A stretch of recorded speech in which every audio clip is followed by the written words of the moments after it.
بسم اللہ والحمد للہ والصلاة والسلام علی افضل خلق اللہ وعلی آلہ واصحابہ اجمعین۔ درود و سلام، الصلاۃ والسلام علیکہ یا سیدی یا رسول اللہ وعلی آلہ واصحابہ یا حبیب اللہ۔ بھائی صاحب بالکل سادہ، بالکل صوف سادہ آواز، مہربانی فرما کے بغیر کسی کو وغیرہ کے۔ آج دوسری بار ڈیرہ غازی خان میں امیر المومنین امام المتصدقین امیر کشور محبت شہنشاہ صداقت سیدنا ابو بکر صدیق العتیق رضی اللہ تعالیٰ عنہ کے سالانہ عرس سراپا قدس کے سلسلے میں ہونے والی تاجدار صداقت کانفرنس میں حاضر ہے۔ حضرت صدیق پاک رضی اللہ تعالیٰ عنہ کا ذکر خود حضور کو پسند ہے۔ بھائی صاحب آپ توجہ کریں گے، ادھر ہم بہت لمبا سفر آپ کے لیے کر کے آئے ہیں، آپ دھیان ادھر رکھیں۔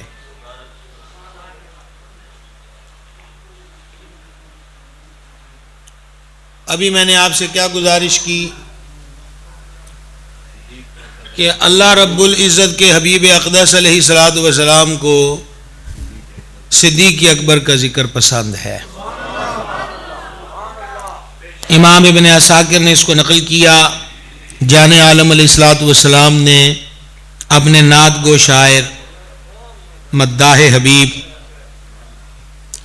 سیدنا حسان بن ثابت رضی اللہ تعالیٰ عنہ سے فرمایا، تم نے گو ابو بکر کے لیے بھی شعر لکھے ہیں؟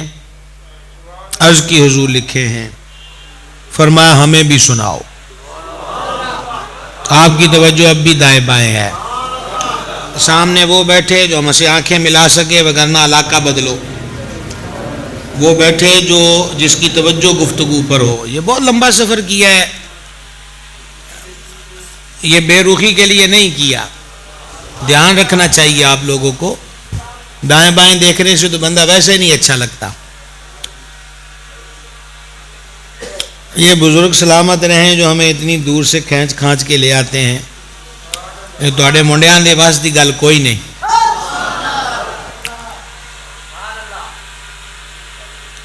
اے حسان ہمارے ابو بکر کے لیے بھی کچھ لکھا ہے؟ عرض کی لکھا ہے۔ فرما سناؤ۔ پتہ چلا حضور کا نعت خاں مقبول وہی ہے جس کا قلم نعت رسول اقدس بھی لکھے اور منقبت صدیق اکبر بھی لکھے۔ سمجھ آ گئی بات کی؟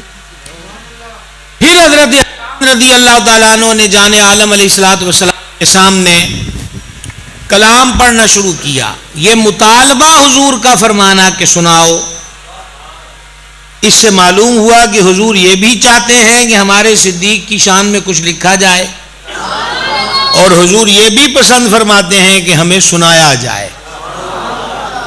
اسی جذبہ محبت میں میں سنانے والا آپ سننے والے بیٹھ جائیں، ایک مسکراہٹ ادھر سے ہو گئی، بیڑا پار ہو جائے گا۔ حضرت حسان رضی اللہ تعالیٰ عنہ نے اشعار شروع کیے۔ ربائی کا خلاصہ پیش کروں کہ پہلے دو مصروں میں انہوں نے غار ثور میں سرکار صدیق کی رفاقت کا ذکر کیا۔ غار ثور میں حضرت صدیق کی رفاقت کا ذکر کیا، اور دوسرے دو شعروں کے اندر انہوں نے اس مضمون کو بیان کیا کہ صدیق اکبر عتیق و اطہر وہ ہیں کہ جن سے رب کے محبوب بھی محبت فرماتے ہیں۔ راوی کہتے ہیں کہ وہ پڑھ رہے تھے، حضور سن کر خوش ہو رہے تھے، اور جب حضرت حسان پڑھ کر بیٹھ گئے تو میرے آقا نے فرما، حسان میرا ابو بکر انجی ہے جے میں تو لکھیا ہے۔ ہم اس کے پہلے حصے پر ایک توجہ دلانا چاہتے ہیں۔ سرکار کے سامنے حضرت حسان نے یہ مضمون بیان کیا کہ صدیق پاک یار غار ہے، اور حضور نے یہ نہیں فرمایا کہ میرے ساتھ تو ابو بکر نہیں تھا، کوئی اور تھا۔ سرکار سن کر خوش ہوئے۔ اس سے کیا معلوم ہوا؟ آپ حدیث کی قسمیں تو جانتے ہیں، جو درس نظامی پڑھنے پڑھانے والے ہیں۔ حضور کے سامنے بات ہو اور حضور انکار نہ فرمائیں، یہی اس کی تائید و تصدیق ہے، تو پتہ چلا یار غار کوئی اور نہیں ہے، وہ صرف ذات صدیق اکبر ہے۔ اور دوسرا یہ حدیث مبارک کہ سید عالم علیہ السلام نے فرمایا، اے ابو بکر تو غار میں بھی میرا رفیق ہے اور حوض کوثر پر بھی میرا رفیق ہوگا۔ ایک چیز کی ہو گئی۔ دوسرا شاید پچھلے برس میں نے آپ کو یہ حدیث سنائی، امام ابن عساکر نے، امام سیوطی و دیگر نے اس کو درج کیا۔ جبریل امین بارگاہ میں حاضر ہوئے، سرور عالم علیہ السلام نے فرمایا، جبریل عمر کا جو مقام اللہ کے ہاں ہے اسے بیان کرو، اللہ کے دربار میں جو مقام و شان عمر ہے وہ بیان کرو۔ جبریل امین نے عرض کی، عند اللہ جو مقام فاروق اعظم ہے اس کو بیان کرنے کے لیے حضرت نوح کی عمر چاہیے، اور حضرت نوح کی عمر کم و بیش 1000 سال ہے۔ 1000 سال کا ٹائم پیریڈ ہو، موضوع شان عمر ہو، بیان کرنے والے جبریل امین ہو، اور آواز ڈیرہ غازی خان والوں کی نہ ہو۔ آرام کیجئے، سوئیے، تقریر تو ہم اپنے آپ سے بھی اچھی کر لیتے ہیں، ٹھیک ہے۔ بات کیا بتا رہا تھا آپ کو کہ بیان کرنے والے جبریل امین ہوں۔ میرے آقا علیہ السلام نے فرمایا، جبریل پھر مقام صدیق بیان کرو جو اللہ کے دربار میں ہے۔ تو میرے بھائیو، دل کے کان سے سننا، رسمن نہ سننا۔ حضرت جبریل امین نے عرض کی، آقا یہ جو فاروق اعظم ہے نا، یہ ابو بکر کی نیکیوں میں سے ایک نیکی ہے۔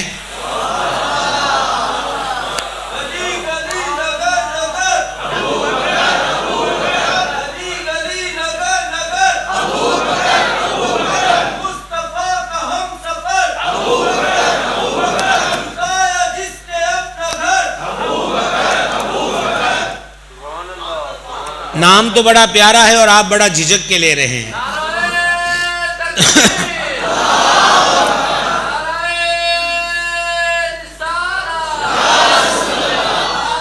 بھائی صاحب ہٹانا ہے تو منٹ کریے، کو مل جاؤ اس کے ساتھ۔ آپ لوگ تو بڑا یہ بزرگوں کو اٹھائیں گے اس کام کے لیے۔ لو بھائی جائے ہے توجہ بھائی صاحب۔ مقام عمر بیان کرنے کے لیے 1000 سال کا عرصہ، اور ابو بکر صدیق عمر فاروق ان کی نیکیوں میں سے ایک نیکی کا نام۔ سیم اسی طرح کا مضمون مشکاہ شریف میں موجود ہے۔ تارو بری رات، مومنوں کی ماں، صدیق اکبر کی شہزادی، سورہ نور جن کی عز و عظمت کی گواہ، وہ کریم سے عرض کرتی، آقا ان تاروں کے برابر بھی کسی کی نیکیاں ہیں؟ فرما عمر کی۔ عرض کی ابو بکر کی نیکیاں کدھر گئیں؟ فرمایا اے عائشہ رضی اللہ تعالی عنہا، عمر بن خطاب جو ہے وہ ابو بکر کی نیکیوں میں سے ایک نیکی ہے۔ وہی مضمون جو جبریل کہہ رہے ہیں، وہی بات مصطفیٰ جان رحمت آستان صدیقہ پر بیان فرما رہے ہیں۔ آپ خود فیصلہ کیجئے، شان ہے تو اتنا ٹائم لگے گا نا؟ سبحان اللہ۔ بڑی مرتبہ ایسا ہوا، ہمارا یہ 35واں سال تقریروں کے دور کا، مختلف چینلوں پر پروگراموں کے لیے مدعو رہے، تو کبھی کسی شخصیت پر بات کرنا ہے۔ یہ آپ کے سیل کمزور ہو گئے اس لیے آواز کے ساتھ یہ پرابلم ہو رہی ہے، اتنا مرض تو ہم بھی جانتے ہیں۔ بابا جی دیکھیں آپ کے ڈیرہ غازی خان کی بریکیں،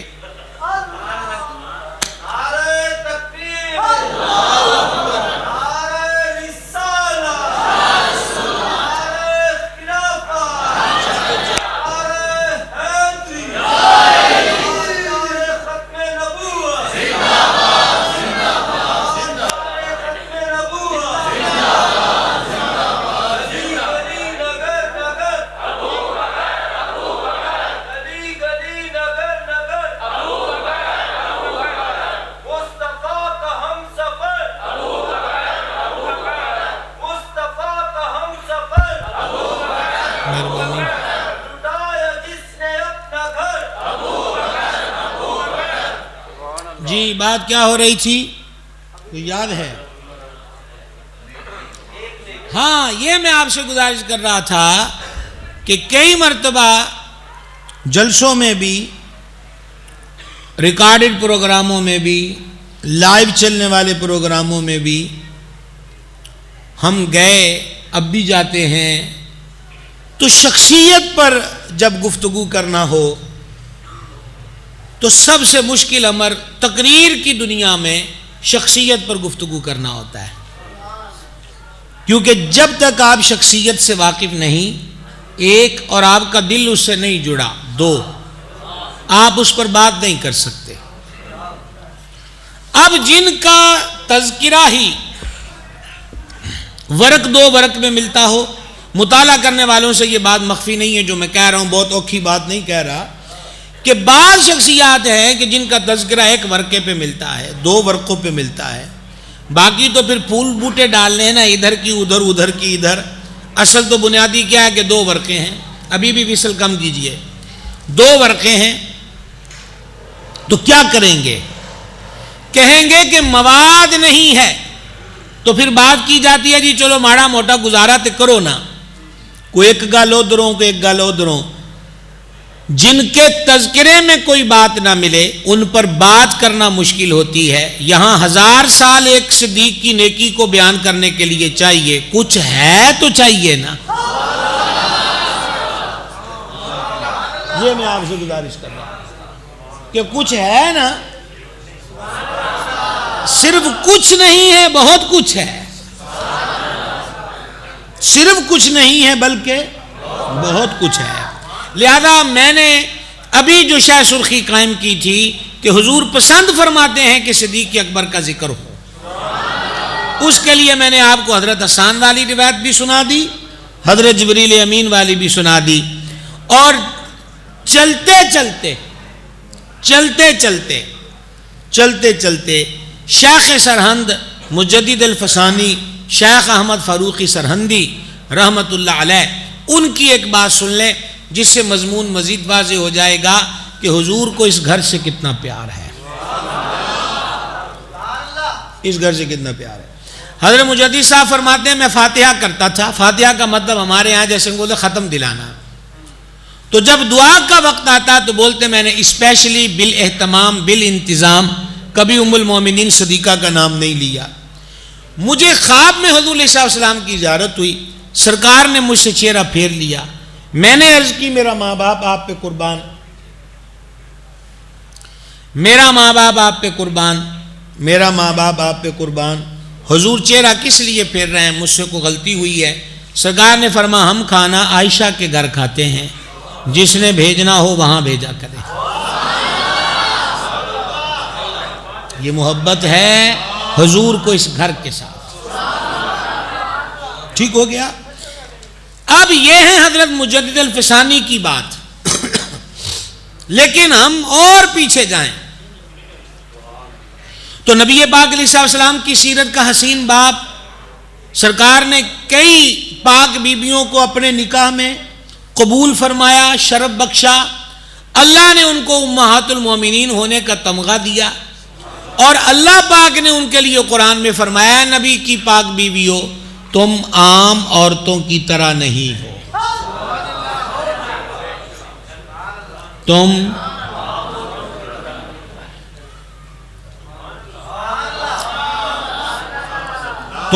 عام عورتوں کی طرح نہیں ہو۔ اب ایک بات سمجھیے گا مہربانی جی، اب ایک بات سمجھیے گا، آپ کی بڑی مہربانی ہوگی، مسافروں کے ساتھ اسے تعاون ہی قرار دے دیا جائے گا، غور سے سماعت کیجئے گا۔ یہ غالباً ایک مارکی ہے جس میں پروگرام ہو رہا ہے، محفل ہو رہی ہے، یہاں کھانا لگا ہوا ہے مہمانوں کے لیے۔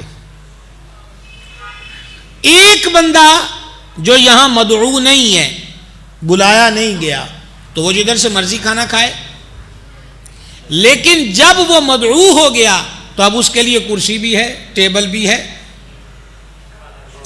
کھانا لا کے رکھنے کے لیے ورکر بھی ہے، جتنی ڈشیں بنی ہیں وہ اس کے آگے بھی رکھی جائیں گی، وہ دوبارہ ڈیمانڈ کرے گا تو اس کی ڈیمانڈ کو پورا بھی کیا جائے گا. جب مدعو نہیں تھا یعنی جب اس کو دعوت نہیں تھی تو جہاں سے مرضی کھائے. جب دعوت ہو گئی تو اب وہ خاص ہو گیا کہ یہ انوائٹ شدہ ہے, اب اس کو بقیہ کے ساتھ پروٹوکول دیا جائے گا. مثال یہیں ختم ہو گئی. جب تک وہ پاک بیبیاں حضور کے نکاح میں نہیں آئیں تب تک رب ان سے یہ نہیں فرما رہا. جب وہ حضور کے نکاح میں آئی ہیں فرما ہون تسی عام عورتاں ورگیاں نہیں ہو.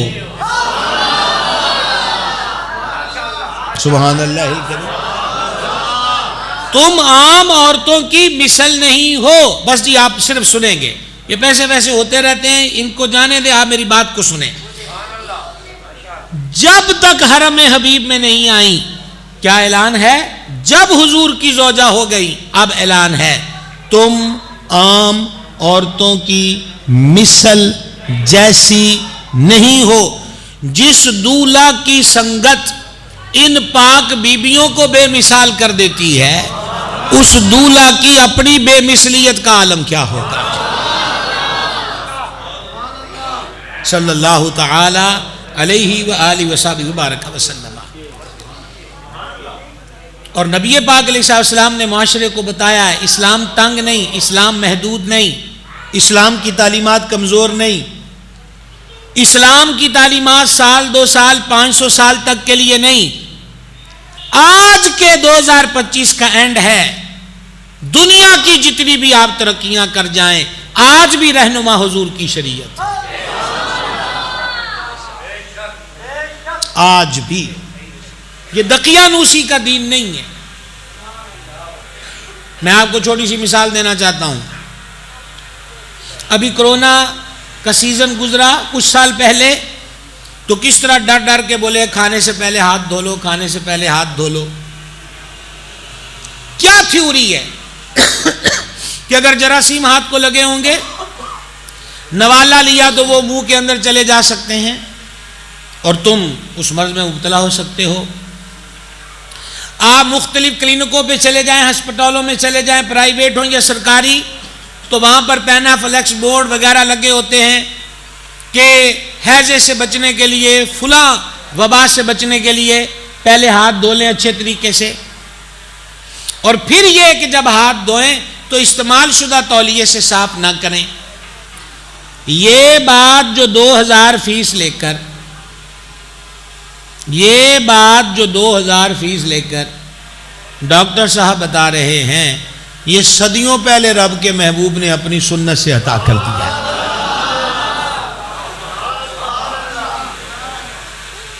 اور باقاعدہ فضیلت بیان کی, فرمایا کھانے سے پہلے کھانے کے بعد جو کھانے کا وضو کرے یہی ہاتھ کو دھونا ہے, کلی کرنا ہے. تو ارشاد فرمایا وہ یہ محتاجی کو دور کرتا ہے. قبل طعام بعد طعام وضو کرنا یعنی ہاتھ دھونا محتاجی کو کیا کرتا ہے؟ دور کرتا ہے. اور مزید آپ کو ہم سبحان اللہ کہنے کا گولڈن چانس دے رہے ہیں. میرے سرکار کی سنت یہ ہے کہ کھانے سے پہلے ہاتھ دھوئے تو کسی بھی کپڑے سے پونچھے نہیں جائیں گے. وہی بات جو خرد بینے بنا کر ڈاکٹر آج بتا رہے ہیں وہ نگاہ مصطفیٰ نے کب کا بتایا.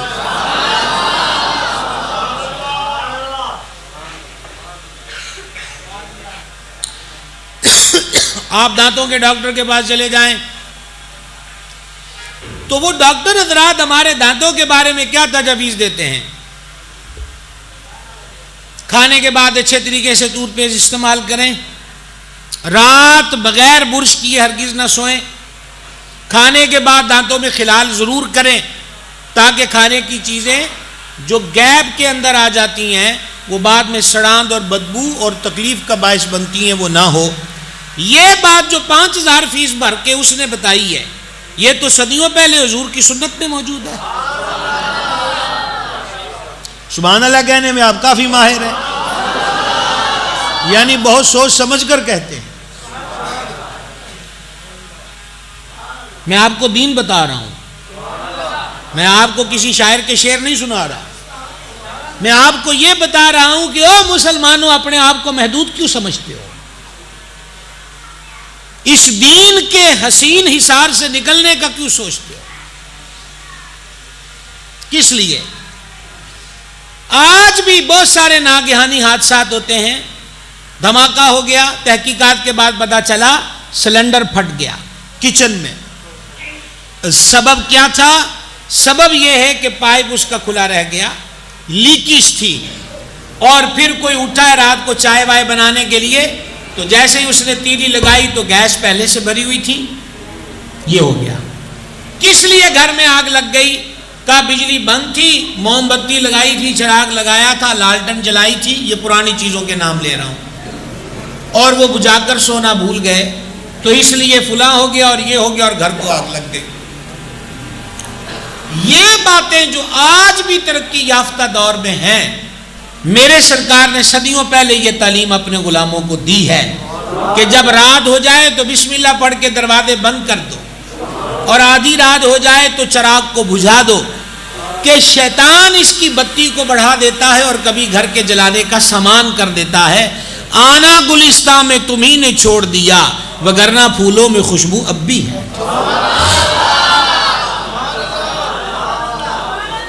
یہ دقیانوسی کا دین نہیں ہے، یہ رحمت عالم کا دین ہے، اور روشن دین ہے، اور صبح قیامت تک کے لیے ہے. یہی نافذ العمل ہے. باقی کسی کی مرضی ہے وہ باہر سے فائدہ اٹھائے کہ نہ اٹھائے، وہ کسی کی مرضی پر ہے. وگرنہ اچھا پھر یہ دیکھیں، آپ کیا سمجھتے ہیں اسلامی تعلیمات کا مطلب ہے معاذ اللہ کو گندے مندے رہنا، بال بکھرے ہوئے ہوں، الجھے ہوئے ہوں، کپڑے صاف نہ ہوں؟ جتنی صفائی اور تم سے کوئی نمبر نہیں لے جا سکتا.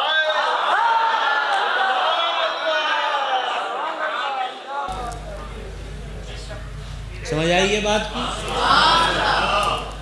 آپ دیکھیے یہ اسلام ہے، رسول اقدس کا خلیفہ اول ہے، جنہیں اس بات کی بھی فکر ہے. آپ آواز کو پلیز سافٹ کیجئے، مجھ پہ مہربانی کیجئے. حضرت صدیق اکبر کو مدینہ مبارکہ میں موجود ایک بے سہارا نابینا عورت کی بھی فکر ہے. یہ تعلیم کس کی ہے؟ یہ سرکار کی تعلیم ہے. گر درس قرآن تم نے بھلایا نہ ہوتا، یہ زمانہ زمانے نے دکھایا نہ ہوتا. مہنگائی، غربت، بے روزگاری نے کمر توڑ کے رکھ دی. لوگ خودکشیاں کرنے لگ گئے جو کسی صورت جائز نہیں. 2025 میں بھی دودھ کی نہریں نہیں بہیں. آج بھی کچھ چھتیں ایسی ہیں جن کے نیچے لوگ بھوکے سوتے ہیں. اس کا حل و علاج صرف اور صرف سوشل میڈیا کی چکا چوک چاندنی نہیں، میرے کریم کی تعلیمات ہیں. آج بھی سرور عالم علیہ الصلوۃ والسلام نے فرمایا وہ کامل مومن نہیں جو خود پیٹ بھر کے سو جائے اور اس کا پڑوسی بھوکا ہو. لیں گے نظارہ اس حدیث کا جو اب سنا رہا ہوں مزید. فرمایا سالن پکاؤ، شوربہ بڑھا لو، اور پیالی پیالی اپنے پڑوسی کو بھیج دو. اس پیالی بڑھانے سے، شوربہ بڑھانے سے ان کی بھوک بھی مٹ جائے گی، کام بھی بن جائے گا، اور آگے برکت کی بات کر رہا ہوں کہ تمہارا کام بھی بن جائے گا. حال حضور کی تعلیم ہے، حال حضور کی تعلیم. اور ہم کس کیف میں مبتلا ہیں؟ معذرت کے ساتھ. آپ بارات کے ساتھ جائیے یا ولیمے کی روٹی میں جائیے، گھر والے کو فکر ہوتی ہے کہ میں نے اتنے مہمان بلائے، 200 بلائے تو کہا بھائی جی کم از کم 250 بندے کا ہم ارینج کریں گے احتیاط کے طور پر. پھر بھی وہ ہوٹلوں والوں سے کہتے ہیں کہ آپ ذرا مزید ایکسٹرا 10-15 بندوں کا ایسا کچھ کر رکھیے گا تاکہ ہمیں رسوائی کا سامنا نہ کرنا ہو. مجھے پھر بھی بتائیے کہ انتظام بھی پورا ہوتا ہے تو جب روٹی کھلتی ہے تو ہنگامے کی حالت کیا ہوتی ہے؟ صرف اس لیے کہ مجھے بہتر حصہ مل جائے، حالانکہ میزبان نے سب کے لیے بہتر ارینج کر کے رکھا ہے. میرے سرکار کی تعلیم یہ ہے کہ ایک بکرے کی سری ایک صحابی کے گھر میں جاتی ہے کہ ان کو ضرورت ہے، اور واقعی ان کو ضرورت ہے کہ وہ پکائیں، لیکن انہوں نے کہا میرے گوانڈی نو بہتی لوڑ ہے. اس کے گھر انہوں نے کہا میرے گوانڈی نو بہتی لوڑ ہے. اس کے گھر انہوں نے کہا میرے گوانڈی نو بہتی لوڑ ہے. اس کے گھر 7 گھروں میں پھر کے واپس پہلے گھر میں آ گئی، جتنا مرضی دوڑ لو نجات حضور ہی کی تعلیم میں، جتنا مرضی بھاگ لیں، تھک تھک کے پاؤں شل ہوں گے، گر جائیں گے، مر جائیں گے، لیکن خیر نہیں ملے گی، خیر حضور کے قدموں سے ملے گی۔ نجات سیدنا، جس طریقے کو رب اسوۃ حسنہ فرمائے اور جس حبیب کی اتباع پر یحببکم اللہ کی سند دے کہ اللہ تم سے محبت کرے گا، آپ کیا سمجھتے ہیں وہ طریقہ معمولی طریقہ ہے؟ سنیے صدیق اکبر اور اتباع سنت۔ میں نے ابھی کیا کہا؟ صدیق اکبر اور اتباع۔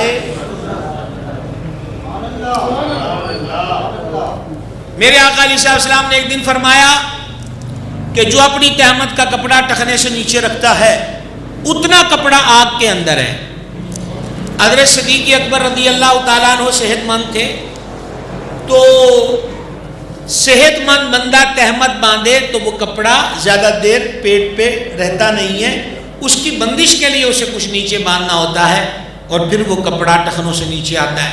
صدیق پاک کھڑے ہوئے، عرض کی حضور یہ آپ ملاحظہ فرماتے ہیں کہ میں اس طرح کپڑا باندھتا ہوں، آج آپ کا ارشاد سن لیا ہے۔ میرے آقا علیہ السلام نے فرمایا ابو بکر یہ حکم تیرے لیے نہیں ہے،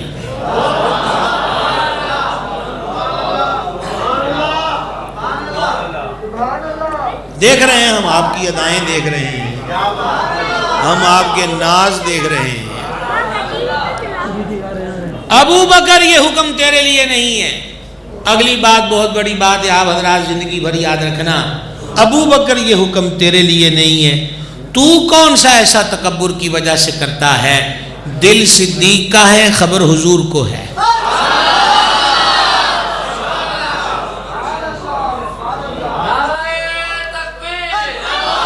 یہاں کو ساقی ہے، ساقی یا ساقی القوم،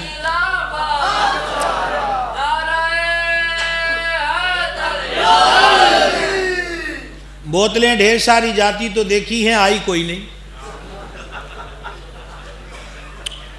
کیا ہے آپ کے شہر کے دستور؟ نرالے دیکھیں، ہے توجہ نوجوانوں، ان بزرگوں کی قدر کرو، خود آگے کام کے لیے بڑھا کرو۔ یہ مخدوم ہے، اب یہ خدمتیں کر کر کے خود مخدوم ہو گئے ہیں۔ اب ہمیں دیکھ کر پانی بانٹنا نہ شروع کیجئے کہ ہر ایک آپ کی طرف دیکھے اور پھر ہماری طرف نہ دیکھے۔ پانی پینے لگے ہیں، آپ کو نعرہ لگانا چاہتے ہیں تو لگا لیں، کھلی بات کے عادی ہیں، دیکھ لیتے ہیں۔